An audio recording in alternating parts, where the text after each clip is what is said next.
Hi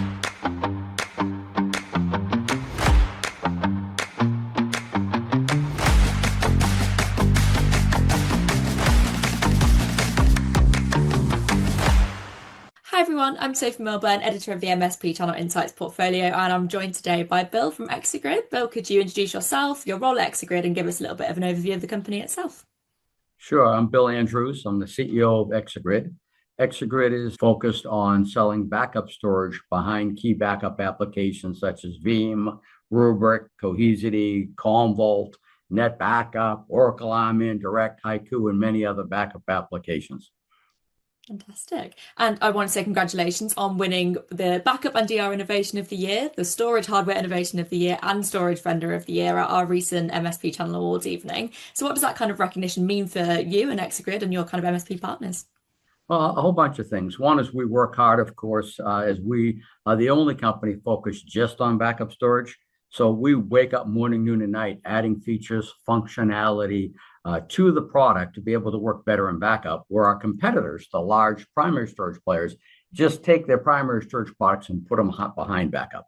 And that just doesn't work well. It's an entirely different workload, very large backup jobs versus small NAS files or transactional files. We have retention, we have rotation. There's a lot going on in backup that doesn't happen in primary storage. So because we're so focused on it, we actually have won year by year the last 3 years more awards in backup storage than all of our competitors combined, which is a pretty cool accomplishment. Yeah. As you mentioned, you're kind of known for your backup storage architecture. Could you kind of explain how that setup benefits MSPs and their clients? Yeah, so MSPs, of course, care about a number of things. One, for their clients, they care about offering the best solution because they've got to meet SLA, service level agreements. So they have to make sure they hit the backup performance in the backup window. They need to make sure the restores are fast enough and meet the SLA. They need to make sure that security-wise that they're locked down properly and meet the SLAs, etc. In addition, they need to care about cost in 2 ways. One way to make sure they win the business against their competitors, and in the other way so that they can have good margins and a healthy business. So you have to hit all those points. You have to hit all the features and functions for their customers, and you need to make sure you can do that. Lastly, they care about low management time. They can't mess around with things that don't work, that fail, or take a lot of hands-on time. They need plug and play, set and forget. How does ExaGrid kind of help MSPs reduce backup windows and maintain predictable performance as their client data kind of grows? So if you look at backup performance, a lot of things impact it. And so if you take primary storage and you put it behind a backup application, it's set up, like I said, smaller files, and it doesn't do a lot of the things I'm going to talk about. So the backup performance is medium. If you use deduplication appliances that deduplicate the data to reduce the storage to lower the cost, all of that deduplication happens on the way to the disk, and it's very slow, about a third the speed of writing the disk. So we looked at that and we said, first and foremost, you can't do the deduplication on the way to the disk. You got to let it land on the disk at high speed and then do the deduplication in parallel after the backups hit that disk. And we call that a front-end landing zone. But we also do 6 other things that allow us to have much faster backups. We use advanced protocols that are integrated into our products, such as NetBackup OST or the Veeam Data Mover. We do job concurrency, which you can only do if you're using RAID 6. All the other players tend to either have front-end controllers or use erasure coding, and they can't do jobs in parallel. We integrate into all the backup applications. So we're integrated into Commvault for spill and fill, or NetBackup for disk pooling, or Haiku for scale out, or Veeam with their Sober scale out backup repository. We're integrated into a number of backup apps, Oracle Admin channels, that allow you to have front-end load balancing to pick up performance.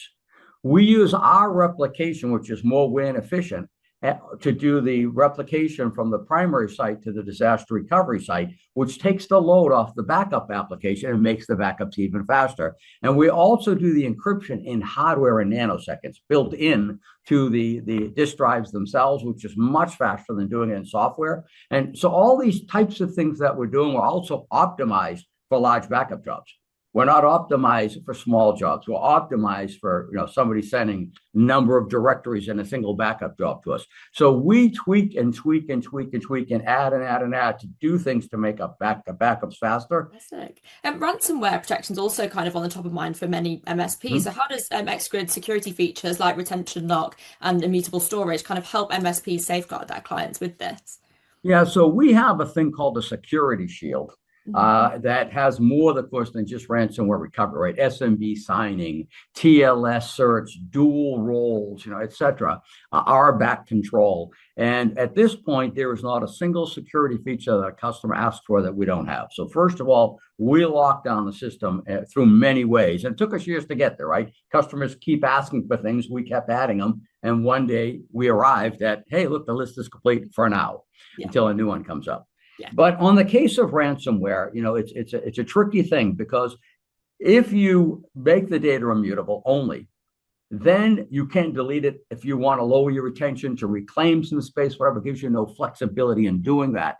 And plus everything's network facing, whether it's primary storage or deduplication appliances. And there's many ways to get to that storage through the network or through the backup application. So we looked at that and we said, how do you lock all that down? So like everybody else, our landing zone is network facing. Data lands there. But then, as we know, we're deduplicating that into the repository, and our repository is not connected to the network. It only talks to the landing zone through our object code. So the threat actor can't see our repository, they can't access our repository. So it starts with that. Secondly, you say, okay, then just keep all the data in the repository, but you don't want to keep it forever because it'll use a tremendous amount of space. You want to be cost aware, if you will. So if somebody deletes something in the landing zone, we don't know if that's an IT operational delete or if that's a threat actor delete. So what we do is we have a policy in the repository that says, do not delete this data in repository for X number of days. So you might set it up for 10 days and say, okay, therefore, if it is a threat actor delete, it's still in that repository, and then you just have our system, go into a halt mode, and the data sits there until you're ready to restore. All of the objects we have in our non-network facing repository, we call that a tiered air gap, are immutable. So all of that you can't change, modify, delete, etc. But lastly, we're AI powered. We have a neural network in the product. And what we do from that perspective is we now watch the delete patterns into the landing zone. And, everybody's deleting or purging their weekly backups. They're doing cleanups. There's all kinds of stuff always going on. And our AI-powered RTL, we call it Auto Detect and Guard. The Auto Detect and Guard feature is watching that, learning from that, patterning that, you're doing patterns to see if anything changes. And if we see something that's outside of the operational pattern, that signals, hey, something else is going on here, which case will alert IT. And we will immediately start adding to the delayed delete policy indefinitely. So there's no way any data would ever delete until somebody comes in and says, oh, no, I did that. It really wasn't a threat actor delete. And in everything we do, it's belt and suspenders, right? And a belt and suspenders means you got a belt and suspenders, so your pants won't fall down. So we do that in everything in security. So, for example, we have belt and suspenders with two-factor authentication. You don't just put a password in. It's going to do a push to your phone, and then you've got to say, okay, it's me. And without your phone, they can't log in. It's useless. If you want to change a policy, if you come into that auto detect and guard and say, no, I did this irregular delete because I was doing this massive cleanup I've never done before, it was me, you still can't undo that without two people logging in, the IT person and the security person, right? So you have to have dual roles, and one of them needs to be the security person. So we have all these checks and balances to make sure. So the auto detect and guard now says, hey, you may be under attack. And here's the alert. And we've started to keep every backup from here on in the repository. We're not going to delete anything in there, no matter what instructions are coming in from the front end, until such time the IT person and the security people log in with 2FA and say, nope, we're clearing this alert. It was us. So. Right. It sounds like really kind of complex behind the scenes background. So how does ExaGrid kind of help that process become a little bit easier? Because it feels like it would be a lot for someone to manage. Actually, they don't do anything. Once they set it up, it's all automatic. Oh, okay. Yeah, other than having to log in to clear the alert, because obviously, You've got to make sure that somebody is saying this wasn't a threat actor delete. Because if it is a threat actor delete, then you're going to restore from the data, right? What kind of operational efficiencies can MSPs expect when deploying ExaGrid, and how does that kind of impact their ability to deliver services at scale? Because scaling is such obviously a massive topic at the So moment. I think there's the cost side, there's the management side, and as I said, there's the SLA side. On Mhm. the SLA side, if they test us side by side on anything, we're going to be fastest for the backups with the shortest backup window. We are going to be very fast for restores. But we also have scale out technology. So unlike a lot of other solutions have a front end controller and only at disk shelves, each one of our appliances has processor, memory, networking, and storage. And so what happens is if the data doubles, triples, quadruples, quintuples, we double, triple, quadruple, quintuple everything. If the backup window is 6 hours at 100 terabyte, it's 6 hours at 500 terabyte, it's 6 hours at 5 petabyte. Doesn't matter. So that allows you to have a backup window that never grows. We're extremely efficient for WAN to the DR site because of our deduplication, and we only send about 1/50th of the data, only the changes between backups over the wire. When we do a lot of other things of that sort, so you'll have the fastest backups, the fastest restores, a fixed length backup window as data grows, the security we just talked about, et cetera, all under the SLA. On the cost side, there's a number of things we do. Obviously, because we're deduplicating the data, we're going to be significantly less expensive than any disk that doesn't have deduplication. Because the more retention you keep, that disk keeps cascading, and us, we're only adding 2% changes. So, instead of this much disk, we only need this much disk. The second thing, so that cost is going to be low upfront.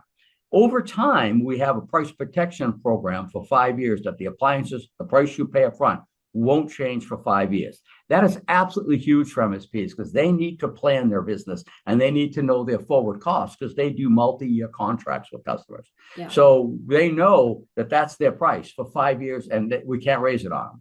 And on maintenance and support, we won't raise the price more than 3% per year. So they know that is locked in. Furthermore, we guarantee, for example, on our HDD systems, a 7-year useful life. There's many companies out that you buy storage, 2 years later, they're end of lifing it. A year later, you got to get rid of it because they jack the maintenance and support through the moon or they refuse to support it. So we guarantee in both the price protection and this other program in writing, right? And we give it to them in writing that says that we will guarantee you that you can use the system for 7 years. We'll support it for 7 years as long as you're on maintenance and support. And we'll continue to have components for any failed components for 7 years. I think on top of it, the other things we talked about, the maintenance side of it or the management side of it, downtime. We have things like RAID 6 at a spare. So we can survive a 2 simultaneous drive failure, which we haven't seen in all the years. We have over 5,000 customers around the world, right? Drives fail. They're hot, they spin, they're going to fail. And the older they get, they're going to fail. So you've got to have the systems to guard against that. Power supplies get hot. They will fail. So we have redundant power supplies, and it can run on either one of them. And if a power supply or a drive fails, you can hot swap it while the system's in production. So you don't have to take the system down in order to keep it running. And in addition to that, our system is so automated, we have about 300 published customer success stories on our website. Again, for backup storage, that's more than all of our competitors combined. And most of them will just say, wow, I put this in and I never need to touch it, which is huge. Yeah, you kind of briefly touched on my next question there a little bit, but I feel like we could expand on it slightly. So with kind of obviously with AI-enabled threats on the rise, how is ExaGrid kind of evolving to help MSPs detect, respond to, and recover from incidents a lot faster? Yeah, so I think the first one we said is the auto detect and guard. We did that one, which is seeing the deletes. There's another thing that you can tell, and we have this as well. So let's say that the threat actor has encrypted the primary storage, and the backup application now is backing up to us, but it's encrypted data. Or they come to the backup system first and try to encrypt the data before they go encrypt it on the primary storage. We will immediately see a huge drop in deduplication rate because you cannot deduplicate encrypted data. So if we see a huge drop in deduplication ratio, and I said rate ratio, what happens then is we know we're getting a huge amount of encrypted data, either because it's encrypted on the primary storage by the threat actor and the backup app now is picking it up and sending it to us, or the threat actor went right towards our landings or right towards the backup storage and said, let's encrypt this data. So what happens from that is we alert again. And we've had many customers say, between these two features, wow, we were under attack and you were the first to tell us and we didn't know it. Right. And by the way, it's strange for backup storage to do this. Usually, all of the security software is on the primary side of the world, right? The networking, the primary applications, the primary storage are in the backup application. It's very, very unique for backup storage to be playing a part in this as well. Oh, right. How does ExaGrid kind of help MSPs demonstrate business continuity and compliance with their clients as well? Yeah, I think you've got two types of continuity, right? We've been talking about one, we'll do the other. So the first continuity is any kind of cyber attack, right? We just went through that. The other is any kind of a data center that's down due to a natural or man-made disaster, right? Which is, just turn on the news and we're seeing more of them, right? Fires, floods, tornadoes, earthquakes, tsunamis, you name it. Extended electrical outages on the electrical grid. And so as a result of that, ExaGrid has a second site DR system. It's half the size of the primary site, unlike others. So because it's deduplicated data, you actually save money. Everything else is symmetrical, where you have to have the same size system on site as off. We're asymmetrical. Whatever size system you have on the primary site, you can have a half size system because the data is deduplicated in that DR site. So we're WAN efficient, which saves you cost of money on the WAN. We save you money because we can do a half size system on the offsite. And then in addition to that, the data is there to be able to recover in the case of any kind of disaster. We also have SSD, all SSD, and many companies want more now SSD to have lower rack space because they're more dense, to have better power and cooling because an MSP might be renting a data center, so they want to lower rack space costs and they want to lower power and cooling costs. So we have SSD appliances, but also you can still use HDD at the DR site, so that you can lower the cost of the DR site using HDD while you're using SSD on primary, or you can do SSD to SSD. I mean, you have that flexibility and that choice. And again, back to the point that this is all we do. We've got all these options because if we don't do this well, we're not here. Oh, you mentioned briefly that kind of, budgeting and things, but many MSPs are struggling with kind of budget constraints while kind of maintaining their strong backup services. So how does ExaGrid kind of provide value in terms of the cost effectiveness and kind of long-term ROI? Yeah, so I think it's, first of all, lower cost up front always matters. Being able to buy in a scale out system things as you need them matters. Knowing that you've got a fixed price for 5 years matters. Knowing you're going to get at least a minimum 7-year useful life allows you to make sure you can get the most. It's like being able to drive an automobile 500,000 miles and really get your money's worth from that automobile you bought, right? So it's all of those things that impact costs. It's not just one thing. Brilliant. And I know you mentioned that you have quite a lot of, case studies to kind of prove this success. Could you maybe share an example of kind of a real world MSP client success story that kind of illustrates ExaGrid's impact on protecting data and simplifying backup management? So I don't want to mention a name without somebody's approval. So instead, I'll be a little more skeptical. So we have some very big MSPs that have done multi-millions of dollars of business with us. Right. And they're in many countries, including here. But for example, we had one here in the US, a very large MSP, who was looking to go SSD and instead tested us against SSD products from the big primary SSD players. You can imagine who they are. And they were blown away because we were the same restore performance. We were faster, 2 times faster for ingest performance than SSD with our HDD systems, and we were half the price. They were blown away and like, how did you do that? I said, because you're not fighting HDD versus SSD. You've got to think of the software. You've got to think of the operating system and the file system.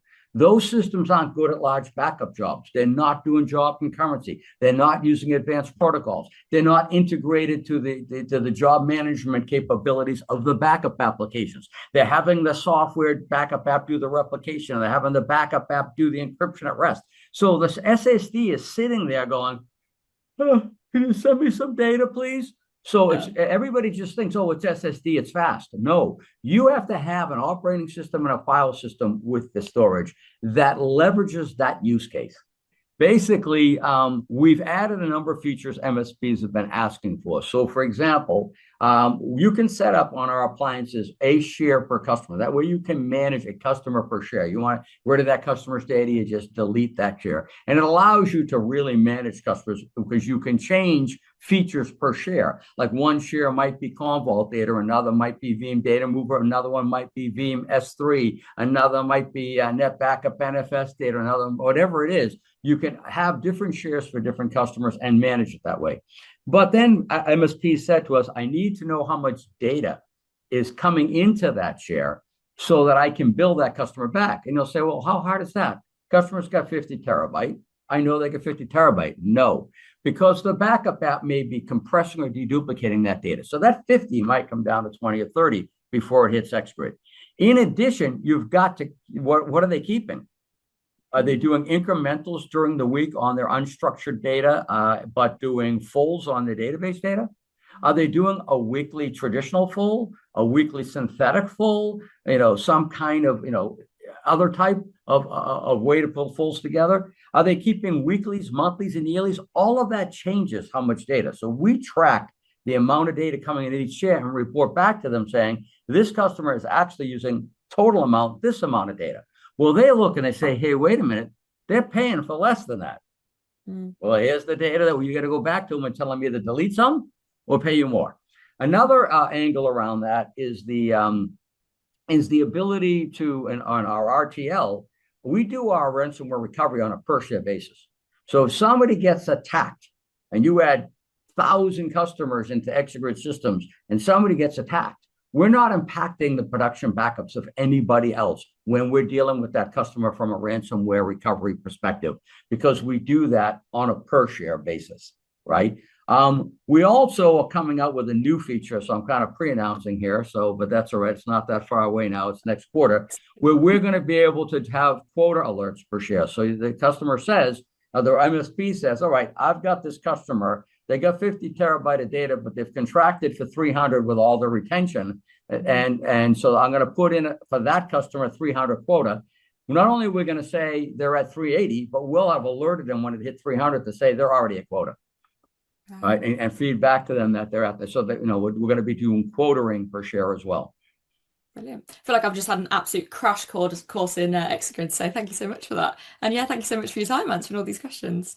Well, thank you. And we're always excited to tell our story. So thank you for letting us.